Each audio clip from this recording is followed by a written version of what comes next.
All right, jumping right into it, today's deep dive takes us straight into the middle of the YSL RICO trial. And, that wild plea deal that actually set Young Thug free, we're going all in on this one. We've got Yeah. court documents, we've got news reports, the whole shebang. So get ready to unpack this crazy, complex story. It's pretty amazing, right? Okay. We're talking about what was, the longest running criminal trial in Georgia history. And then, boom, all of a sudden, it's over. It really makes you think, what happened behind the scenes? Right, like what was going on there? Okay, so let's back up for a second just in case anyone hasn't been following every single detail of this case. We're talking about Young Thug, Jeffery Williams, a seriously huge name in hip hop, especially in Atlanta. And this whole trial revolved around his supposed connection to YSL, Young Slime Life. Yeah. And the prosecution's whole argument was that YSL, it wasn't just a record label. They were saying it was actually a criminal street gang. Mhm. And they used the RICO Act to bring, a ton of different charges, including racketeering, they have firearm offenses, drug charges, the whole 9 yards. I feel like we need to break down this whole RICO Act thing a little because it can get kind of confusing, right? So imagine this. Instead of, going after someone for each individual crime, ICO lets prosecutors connect a bunch of actions, things that might seem totally separate at first glance. And then they argue that actually all these different things were part of a bigger criminal enterprise. Right, exactly. It's like, going after the entire organization. You're not just trying to catch a few low-level guys. Yeah, you're aiming for the top. So in Young Thug's case, he was looking at some seriously hard time. Oh, yeah. He was arrested back in May 2022 and was stuck in jail for over 2 years while this whole thing played out. 2 years. Yeah, 2 years. Just waiting for a resolution. I mean, can you imagine? That's intense. Okay, so fast forward to October 31st, 2024. That's when the plea deal finally happened, the same day Young Thug walked free. But here's the thing. He didn't plead guilty. He pleaded no contest to those RSU and gang charges. Right. So what's the difference there? Why would he go that route? That's a smart question. Pleading no contest, it's kind of like this weird legal middle ground. It means he isn't saying, yep, I did it, but he's also not going to fight the charges. So it's kind of like acknowledging something happened but not admitting to any specific wrongdoing. Yeah, pretty much. And, it can be a good way to avoid a full-on trial because a trial always has the risk of a way harsher sentence if you're found guilty. Ah, so it's a strategic move. Exactly. Okay, so what exactly did Young Thug agree to in this plea deal? Well, they hit him with a 40-year sentence.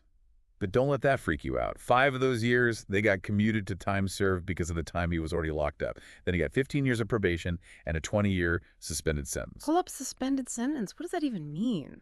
So basically, those 20 years, they're just hanging over his head. If he messes up, violates probation, then he could be right back in there serving that time. Okay, so it's like a way to keep him in check. Yeah, exactly. Yeah. Like, hey, we're watching you. Got it. But the probation, that's where things get really wild, right? Oh, yeah, for sure.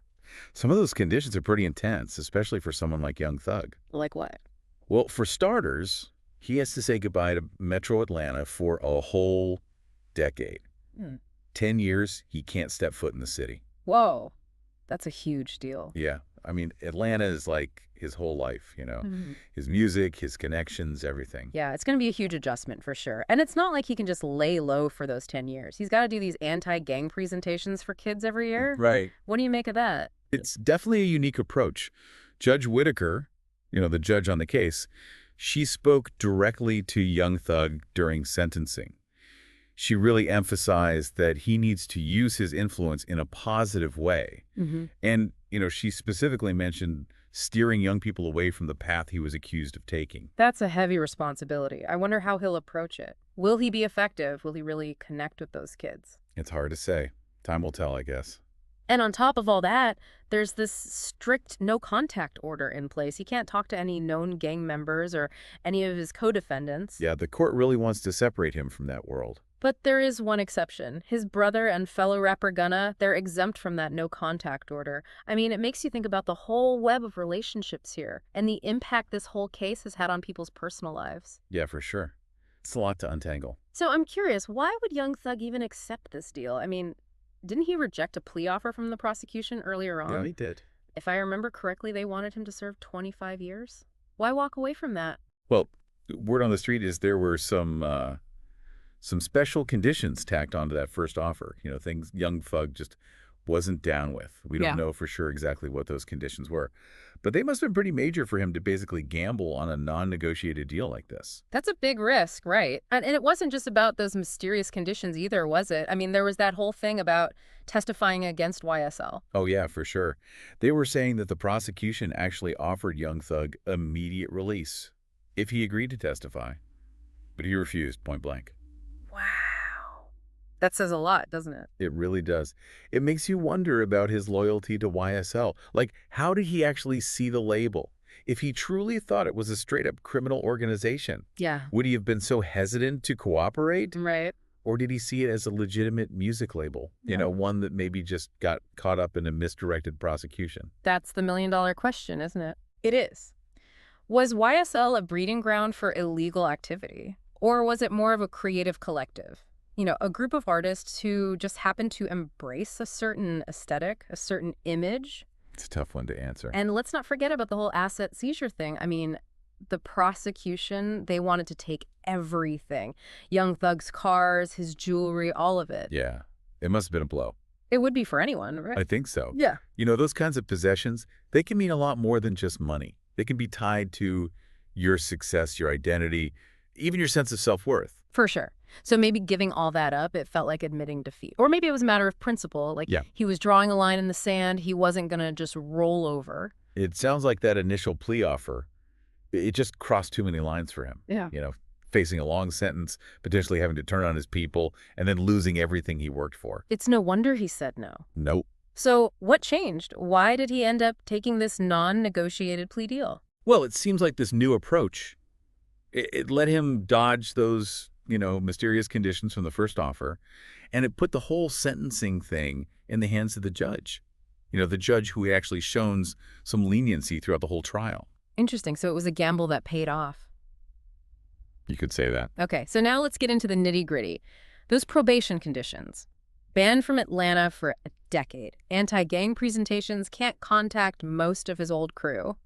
What does all that mean, really? Well, first off, that 10-year ban from Atlanta, that's massive. We're talking about his home turf, the place where his career exploded. It's going to be fascinating to see how he handles this, Yeah. Could he find a new home base? Will his music sound different because of this? Lots of questions. And those anti-gang presentations, do you think Mhm. those are going to actually make a difference? I mean, can someone like Young Thug, with his background, his image, Yeah. can he really connect with young people who might be, on the verge of getting involved in gangs?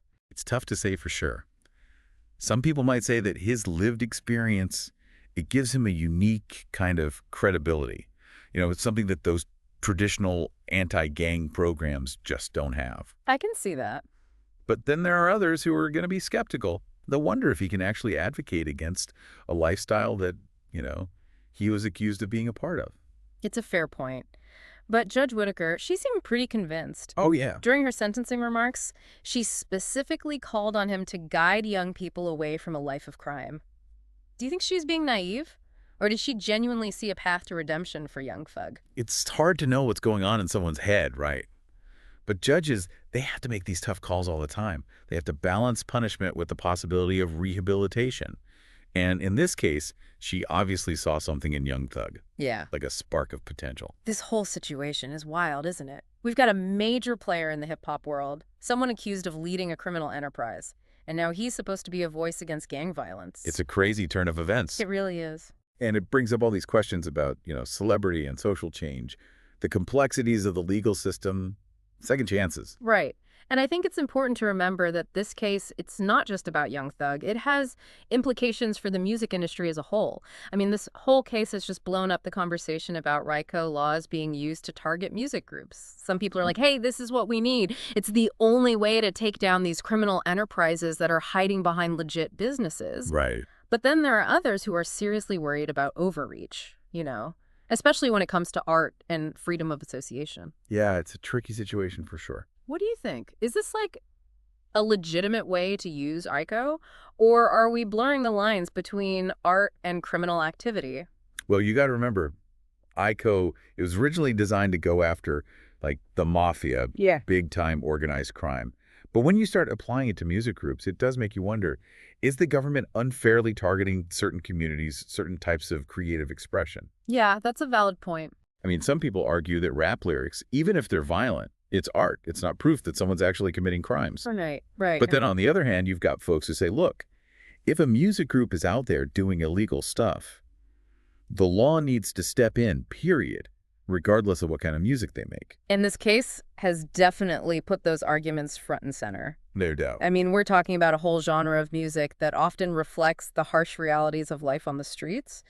So where do we draw the line? When does art imitating life cross over into being a criminal enterprise?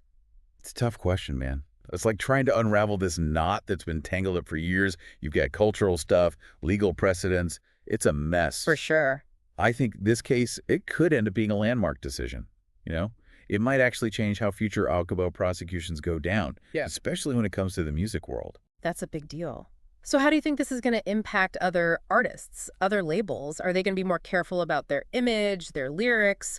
Will they start distancing themselves from certain people just to avoid any heat? Maybe. Or maybe they'll see this as an attack on creative freedom and just double down.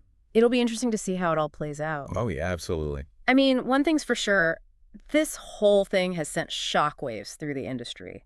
It's a wake-up call, a reminder that there can be some serious consequences when the lines between art and crime get blurry. No doubt about it. And what about Young Thug's career? He's banned from his own city, the place where he made his name. Can he even come back from that? Will his music change now? Will he actually embrace this whole anti-gang advocate thing? Or will he push back? I mean, he's at a crossroads, right? Yeah. He could use this whole experience to, reinvent himself. Yeah.